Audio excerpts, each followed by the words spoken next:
Hello, Pack. I have such an exciting, wonderful human for you to meet today. I asked Renee Tupper to be on because she has a background in psychology. She also is a special education teacher. She was the Teacher of the Year, which is my favorite thing, Renee, because I think that is such a wonderful accomplishment and testimony to who you are. And you are a life coach as well. So thank you so much for being part of the Pack today. I I'm so appreciate you. grateful for you. Thank you. So the reason that I'm excited to have you on top of mind, I have been hearing from so many of my parent friends how especially difficult this time is if you have children in school. And you are not only a special ed teacher, teacher of the year, all around wonderful, empathetic, caring human, but you have children of your own. So you can come to this as a teacher and as a mom and hopefully guide us with this because this has been a really challenging time for everybody. Yes, I agree. And, my own children with the adjustment back to school and back to college and going online has been a huge adjustment and struggle to, you know, perform the way they want to perform academically, for sure. I have my goddaughter is a teenager. She's doing the same thing that your kids are doing, remote learning. She's really struggling not being able to see her friends, not being able to participate in school activities in the traditional sense that she was before. She's struggling with grades. She is down on herself. She's feeling like everybody around her is losing patience and patience with her, patience with everything. What advice can you give to us as parents or caregivers or just a support system in general to try to be somebody who is going to build them up during this time when everything else feels like it's weighing them down? Well, I think it's important for us to model good behavior and reach out and connect to as many people as we can. I know we're not maybe huge social media fans, especially when it comes to the kids, but right now, if that's their only source of socialization, it's vitally important that they still keep up those things. Let them talk to their friends over the video games Mm. or, things like that, and give them a little more freedom that way to connect online with their friends because that's their only real source. Yeah, agreed. What is it like for you as a teacher right now?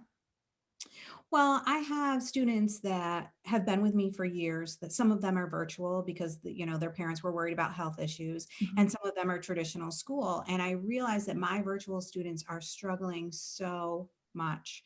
And it's just keeping up that connection with them, checking in with them every day. Just because you're not here with me does not mean that I'm not thinking about you. And what did you work on today? What assignment are you missing? How can I help you? And kind of pushing them to do the video chats because I have a few students that are very socially challenged, which is why they're with me. And they have a tendency to hide out inside themselves, for lack of a better word. And they don't even want to get online and be visual with their teachers. And I think that that really needs to be strongly encouraged with the parents, with the teacher, because that's, again, another source of socialization. Even though it's academic and they're talking to their teacher, they really need to have that communication to keep up those skills because it's easy for them to hide out in their rooms and not communicate with anyone. For sure. And even as a regular teenager, not in the middle of a pandemic, at least that's how I remember it anyway, where you kind of want to become a recluse a little bit and figure out everything that's going on in your head and all the concerns that you're worried about. How do we bridge the gap now? Because I'm in my mid 30s and I feel like I'm 100 when I'm talking to, the teenagers in my life. How do we find that middle ground where we can be a person whom they trust and confide in? Well, I think one of the most vital things that you can do for them is to listen. Like Okay. really listen, not necessarily wait for a break in conversation so you can impart your pearls of wisdom, but to literally listen to them, get a feel for what your kid is thinking. What are they thinking? Where are they at? And, tell them right out, whatever you're saying is super important to me. Let me finish what I'm doing and really listen to you and maintain the eye contact and all those little social skills that you want them to have to, voice them out loud. Wait a minute, like what you're saying is important. I really want to hear you and focus on them and make them feel like they are the only thing in the world right then and there. And I think that certainly helps with that connection and it helps them with the social skills and not just our own kids, but I use that with kids at school so that they really feel like they matter to me Mm, and that that helps me to get them to, focus academically and all of that stuff, because if we're not supporting them emotionally, nothing else happens either. So So, true. I love that. So the listening component for sure, but what about when we have that innate urge to fix, to be the fixer? How can I fix this problem that when we really can't? well, I think we need to be honest and say, I really wish I could step in and force you to do this, this, and this, because I think it would be good for you, but I know that I can't.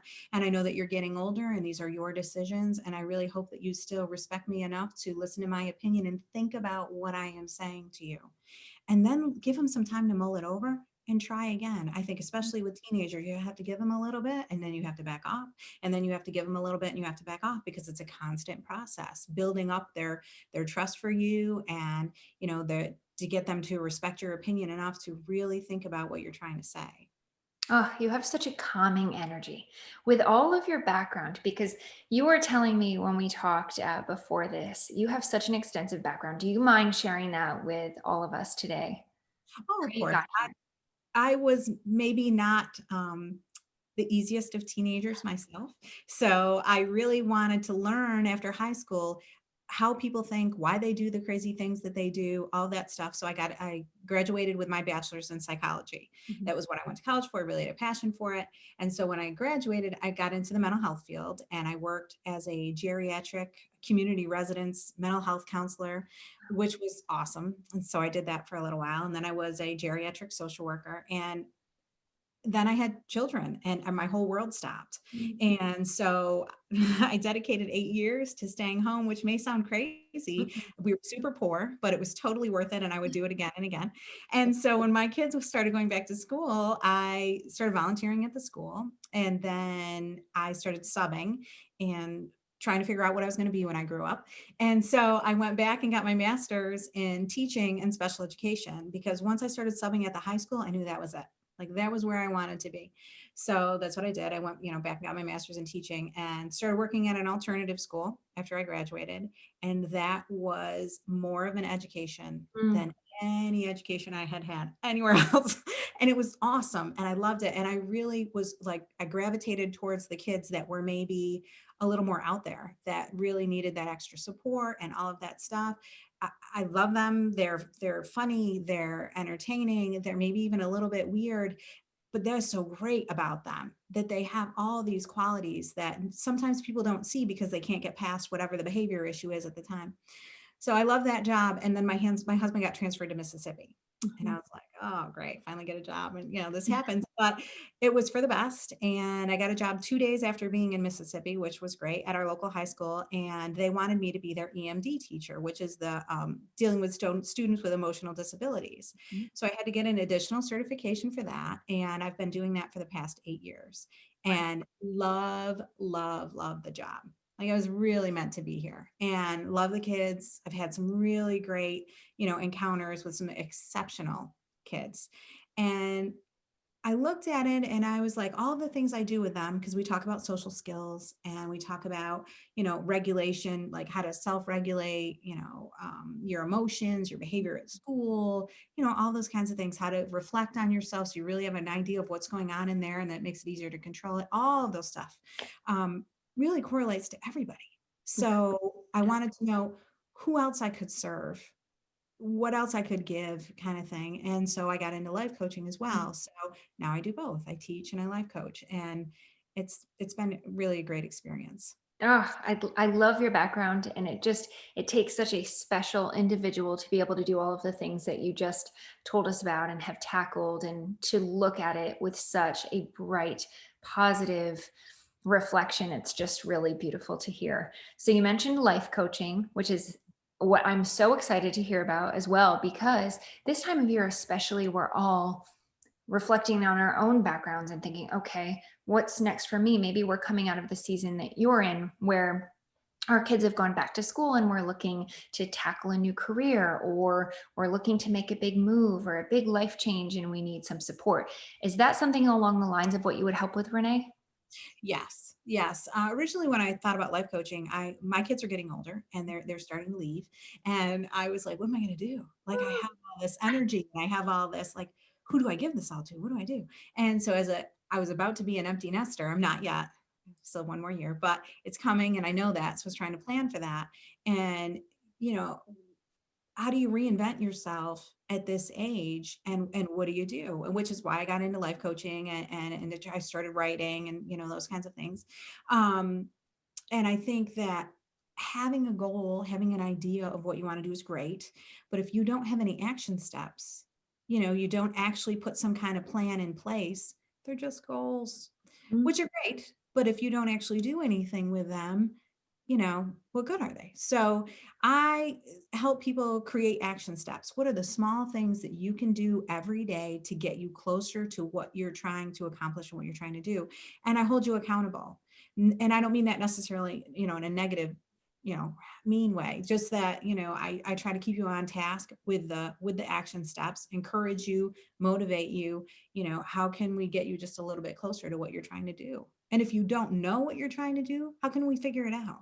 How can we figure it out together?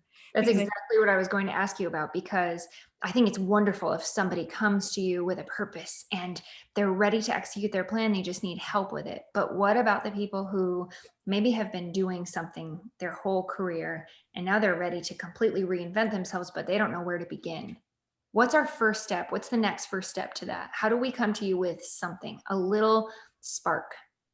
Well, I think you really need to stop and think about what brings you joy in your life.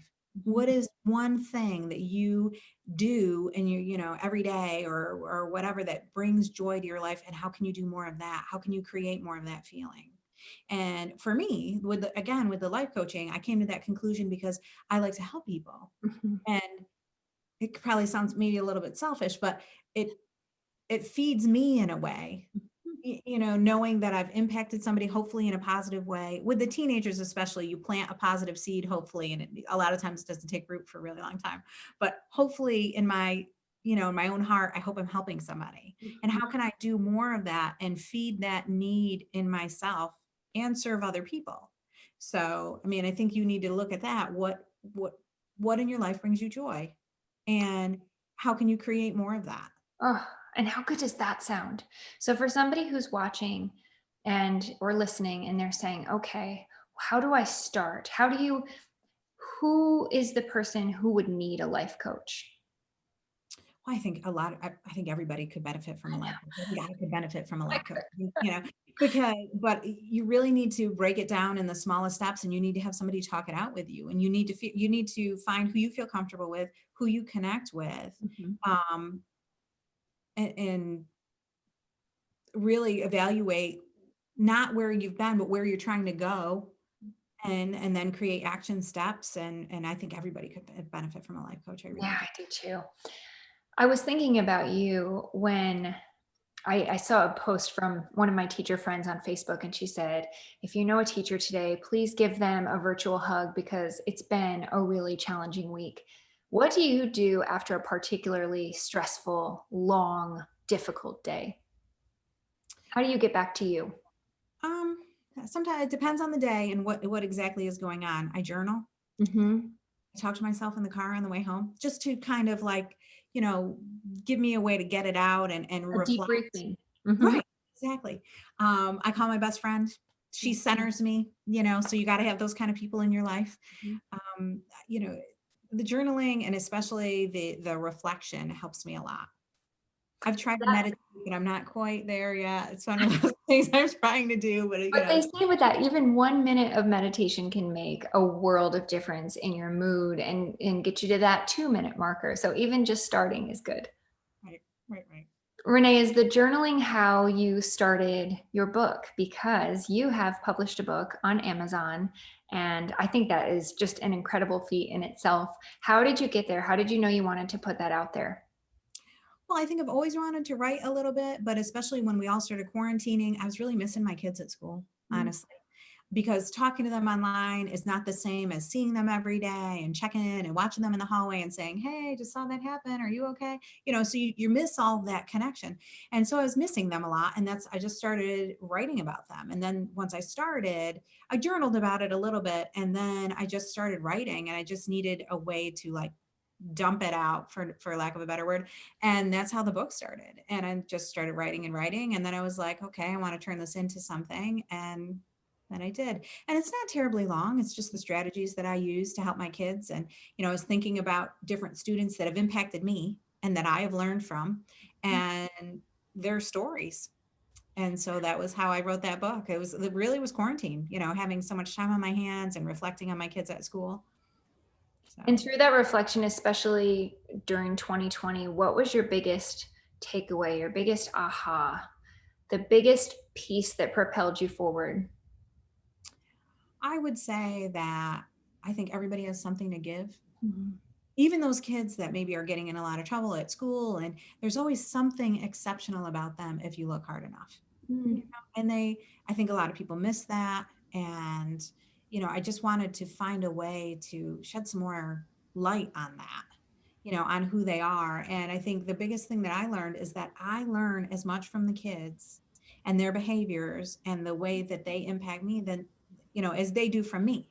So, every student of mine comes with a lesson for me. And Wow. that was a reflective moment for me. Gosh, that's so nice. I asked you about advice for parents or caregivers or the support system around the teens, but what is your advice to the teen? Is that it's never too late. A lot of kids at 15, 16 years old are like, I don't care, I don't want to, they don't know what they want to do with their life. They just think it's too late to do better at school or too late to relate to their parents. And I look at them and think, are you kidding? Like how old are you? Think about their age, but a lot of them really have that mentality that it's already too late and nothing is too late. I don't care if you are 15 or 75, it's never too late to steer your life in the direction you want it to go in. That And is such a moment right there, Renee. I love that. It is never too late to steer your life in the direction you want it to go in. That is so powerful. And I think that teens, especially using that word, teens don't realize the power that they have. And they are right on the cusp of independence and being able to control all these things that may be driving them crazy about their home life. Maybe home's not so great, or maybe they, don't feel the connection with their parents and all those things. But they're at such a turning point in their life. And I try to really highlight that for them. Like, you're right on the cusp of something great. What do you want to do? And I think when you're immersed in it, you don't see it. My son Gray, for Christmas, he got these What Would Danny Do books, and it's kind of like a choose your own adventure book, and it helps them choose kindness and choose great actions instead of maybe the bad choice. But you get to see what happens in either scenario. And it's almost like you're looking at it through a different lens rather than when you're in it, you don't look at it like you have these choices and you could go down either path. Right. You don't see it that way. Right. And I have some kids that come to me with some crazy ideas about things they want to do. And I will be like, okay, well, what's the first step? Like, if you really want to live in a van down by the river, Mhm. how are you paying for the van? Mhm. Where are you going to go? And so we have these logical conversations, and I'm hoping to lead them in a certain direction, but ultimately you need to start wherever the kid is at and see where it is they're trying to go, and then maybe where would be better for them, and coach them through it so they And really have to think. can you see in their eyes when you're having this conversation, whether over Zoom or whether in person, can you see them getting it? What is that like for you when you see them processing, oh, okay, it was something that they hadn't thought about before? That's got to be so rewarding. It is, but sometimes it's even more rewarding for that kid that doesn't see it yet. Like, I had a student who was one of my absolute favorite kids, and no matter how much I talked to him, he really struggled, and he couldn't leave whatever was going on at home, and he'd come to school and he would be explosive and he would get in all this trouble, and he ended up leaving us, and I felt like such a failure because he didn't succeed the way I wanted him to succeed. But he came to see me a couple of years later and said, Mrs. Tupper, I really want. Now, he had left school. He made an attempt to come to school to talk to me, which really touched my heart in a big way. And he said, I wanted you to know that I got in some trouble, and he ended up in a juvenile facility. But he said, I really thought about all the things that you had taught me, and it helped me to control myself there. And I thought I was going to start crying Wow. off. I was just like, oh my gosh. So it was a great story. But again, with teenagers, sometimes they don't get it right away. You don't, even though you may not be seeing that spark in their face, like, okay, I get it. I really want to do better things for myself. Hopefully you're planting the seed and they think about it later. And I think that happens a lot with a teen. But I do also love to see the growth right in front of me. But again, I'm hoping that there's an impact later on that I care about you, and that you are important in the world. You have such a genuine love and warmth that you exude. I mean, it's just even seeing you through a video call, it's so Oh, palpable. much. It's true. So I just I feel like you are on the path that you are supposed to be on, whether you're helping teens or anybody in the school system or adults like myself. I mean, you have so much that you are giving and guiding. What is next for you? I hope to continue the life coaching. I would really like to break into speaking a little bit. That's something that I've been playing with. I've given some presentations at like staff development and things like that, and I've gotten super great feedback afterwards. Some people are so supportive and they inspire me. I had a teacher come to me after one of my presentations and say, "You should really consider doing this." And I was like, "Wow!" Like it was the best compliment ever. And then I was like, maybe she's, so it's I'm just looking to expand and see if I can break into that a little bit. And I again would like to keep doing going with the life coaching, and I would like to do it all, and I'd like to be able to stay at school, and there's I don't know. I think I have a lot to give, and I just am hoping to be able to spread it around. People Oh, gave a lot to me. Like I am very appreciative of all the help I got as a teenager, support that like maybe at that time you didn't even know you needed. But mhm. I'm grateful for all those people in my life, and that I'm hoping that I'm doing that for someone else. So, Oh, well, you have already for me today, Renee, and you were named Teacher of the Year. So that is huge. I just, when you told me that, I thought, my goodness, that is so special. it was only for our high school, but still, it was for me, especially because as a special ed teacher, you're kind of in the background a little bit, which is okay. That's what we do. But I was super touched to be acknowledged that way. I really was. Mhm. Well, Renee, I'm going to share all of your links, all of your information, the link to your book, to your website, and how to get in touch with you below. And I am just immensely grateful that you took time out of your day to share some with us today. Thank Thank you so much. I appreciate it. And if you could leave us with one joy trigger, that's what I call moments of joy. Little moments can be something small, something big. What was your joy trigger today? Um, this might sound silly, but I was at school today again as a teacher. One of my boys is finally passing geometry. That's The good. end of the That's a marking joy period, trigger. and we were dragging him across that finish line, kicking and screaming, and he finally like took a quiz that he was supposed to take, and he's passing geometry, and the look on his face to say, "Okay, you're good today. You're going to make it through through this 9 weeks," which may sound silly, but for him, it was a moment, and it made me feel good to be able to help him in that way. That So, doesn't sound silly at all. I love it. Thank you so much, Renee. You are an absolute gem. Thank you. Thank you. thank you for having me. I appreciate it.